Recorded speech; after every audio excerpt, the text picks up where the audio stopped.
Je suis avec Monsieur Étienne Cagnard, président de la Mutualité Française. Bonjour. Bonjour. La Mutualité Française, rappelons-le, couvre aujourd'hui 38 millions de personnes qui sont protégées par les mutuelles de la Mutualité Française. Monsieur Cagnard, comment voyez-vous aujourd'hui l'évolution du rôle des assurances complémentaires dans la prise en charge des dépenses de maladie des Français? Depuis quelques dizaines d'années, la situation a profondément évolué. Aujourd'hui, l'assurance maladie obligatoire ne rembourse plus que la moitié des dépenses de soins courants.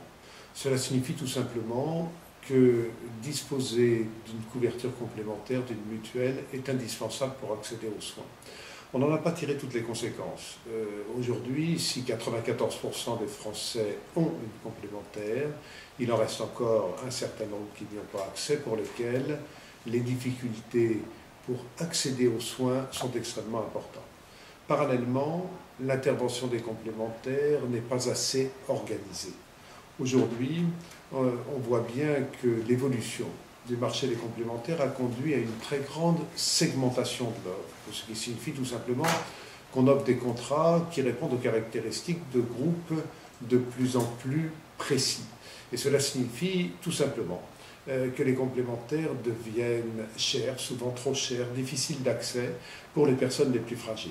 Il faut donc organiser pour demain l'accès aux complémentaires et organiser les domaines dans lesquels les complémentaires agissent pour qu'elles ne remboursent que des dépenses utiles. Si on travaille sur ces deux leviers, on fera des complémentaires l'indispensable auxiliaire au régime d'assurance maladie pour permettre à tous les Français d'accéder aux soins. Et aujourd'hui, justement, est-ce que vous pensez que la taxation prévue par la loi de financement de sécurité sociale remet en cause justement ce rôle des complémentaires et va dans le sens de l'augmentation du reste à charge de toute manière pour les Français? Cette taxation est incontestablement un très mauvais signal donné à la fois parce qu'il montre que les pouvoirs publics préfèrent utiliser les complémentaires santé davantage comme supplétif de l'assurance maladie, comme source de financement pour combler les déficits de l'assurance maladie, plutôt que de leur faire remplir leur véritable rôle, de leur faire exercer leur métier, qui est celui de distribuer les prestations. On comprend bien que quand on augmente de 3,5% la taxe sur les conventions d'assurance, c'est-à-dire qu'on prélève 1,1 milliard d'euros aux complémentaires, ce milliard 100 n'est plus disponible pour verser les prestations. Pourquoi est-ce que je cite les chiffres? Tout simplement parce que finalement, on parle beaucoup du problème des dépassements d'honoraires comme un problème majeur d'accès aux soins. L'ensemble des dépassements d'honoraires pour les soins médicaux, mais les soins dentaires de côté, c'est 2,5 milliards d'euros. Et on voit bien que quand on a une taxe sur les conventions d'assurance qui est passée de 0 à 3,5 l'an dernier, de 3,5 à 7 cette année, ça représente 2,2 milliards d'euros. On ne peut pas ne pas se poser la question qui conduit à se demander tout simplement s'il n'aurait pas été plus utile d'utiliser ces 2 milliards d'euros pour régler une bonne fois pour toutes le problème des dépassements d'honoraires. Donc cette taxation réduit les marges de manœuvre économiques des complémentaires, pèsera finalement sur les adhérents des mutuelles, puisque cette taxe va évidemment être répercutée dans les coûts, risque d'introduire des phénomènes de démutualisation qui, eux-mêmes, vont conduire à une mauvaise utilisation du système de soins. On sait très bien que quelqu'un qui a une mauvaise couverture va fréquenter les urgences plutôt que son médecin généraliste parce que ça lui permet d'avoir une offre de soins à sa disposition sans qu'il ait à faire l'avance de frais. Mais on sait très bien que ça coûte finalement beaucoup plus cher pour la collectivité. Vous parlez des dépassements d'honoraires, justement. Que pensez-vous quand même de l'opacité des prix et des tarifs de soins de santé actuellement?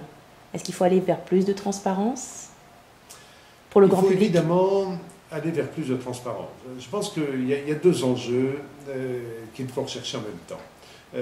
L'enjeu de l'opposabilité, c'est-à-dire qu'il faut que les Français, quand ils vont voir un professionnel de santé, sachent ce qu'ils vont payer et sachent ce qu'ils vont recevoir comme remboursement. Il y a finalement très longtemps qu'on est sorti de cette logique de tarif opposable, puisque le secteur 2, possibilité de dépassement d'honoraires date de 1980. Ça fait 31 ans. Et depuis 31 ans, c'est un système qui a considérablement cru, qui s'est développé, tant en nombre de professionnels concernés qu'en montant de dépassement. Aujourd'hui, 4 spécialistes sur 10 sont en secteur 2. Parmi ceux qui s'installent, c'est 6 sur 10. Donc on voit bien une accélération extrêmement importante dans ce domaine. Parallèlement, y compris sur les tarifs existants, le maquis tarifaire est d'une complexité telle que personne ne peut s'y retrouver. Le nombre de situations différentes, avec des options pour telle ou telle caractéristique des patients, pour tel ou tel acte, font qu'un Français ne sait plus combien il va payer, combien il va être remboursé. Si on y ajoute la liberté tarifaire, on est dans un maquis absolument complet. Donc bien sûr, il faut des efforts sur la transparence. Et ces efforts ne porteront leurs fruits que si on a aussi une simplification des modes de rémunération et également une opposabilité qui soit rassurante pour les Français, c'est-à-dire qu'ils ne mettent plus dans cette insécurité totale qui conduit d'ailleurs aujourd'hui beaucoup de Français à poser une question quand ils vont voir un professionnel. C'est même pas est-il le bon professionnel pour ma pathologie, c'est combien prend-il et est-ce que je vais pouvoir payer. Il faut évidemment sortir de cette logique. Et qui, pour vous, doit avoir un rôle dans cette transparence? Est-ce que c'est le rôle unique de l'assurance maladie obligatoire? Il faut que tous les acteurs participent à cet objectif de transparence.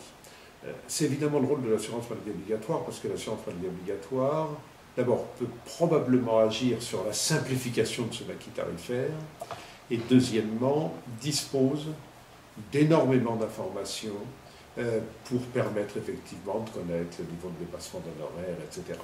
Des progrès d'ailleurs ont été considérablement observé dans la communication de l'assurance maladie ces dernières années, et à travers notamment le site amélie.fr. Ce n'est pas suffisant. Il faut aussi que tous les acteurs de terrain relaient ces informations, parce qu'on sait très bien qu'une partie de la population, et souvent la plus fragile d'ailleurs, n'est pas en situation de pouvoir effectuer ces démarches qui leur permettent de maîtriser l'ensemble de ces informations, d'en maîtriser les conséquences. Donc il faut travailler avec l'assurance maladie obligatoire. Il faut que les mutuelles qui ont une présence sur le terrain souvent beaucoup plus forte que le régime général travaillent dans ce domaine-là. Il faut que les associations de patients contribuent évidemment à cette opération, et il faut que des acteurs nouveaux, des médias comme le vôtre, concourent à cet effort, favorisent la diffusion d'informations et favorisent aussi la compréhension des mécanismes, parce qu'on voit bien qu'on n'est pas seulement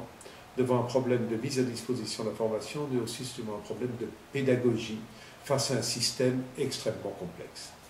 On est un petit peu à la croisée des chemins, justement, et on se dit que un site grand public comme le nôtre, Fourmi Santé, qui est indépendant et centré sur l'accès aux soins, la géolocalisation, l'orientation des Français dans le maquis, justement, des tarifications et des prises en charge.